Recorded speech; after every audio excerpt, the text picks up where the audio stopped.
fall asleep. Yeah. I mean, I used to get it really bad. Not so bad now, but it comes and goes. That really affected the way I thought about productivity, because it seemed like to me the definition of just I get after it with a bunch of stuff wasn't really on the table, because if my notion of productivity depended on me like every day being able to just like hammer on a bunch of stuff, I'm very busy, I have lots of commitments, what would happen if I couldn't sleep?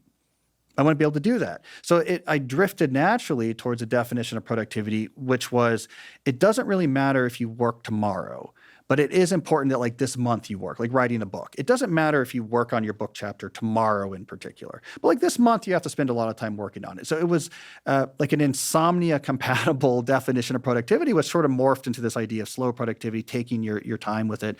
So it's interesting. So like sleep issues really shaped the way I thought about work and put me on these much longer time scales of productivity. Try not to be dependent on any particular day being critical to what you do. I don't want the high stress situation. I don't want the I'm just going to 10 hours a day for the next 10 days. We're going to make this deal happen. Like I can't operate in that space because I worry about it any time my brain could betray me and I could lose sleep for a couple of days. I think it's really important that you're sharing this, because while people's challenges differ, I think oftentimes people hear the content of my podcast or other podcasts and think, oh, gosh, I have to have everything dialed in just right.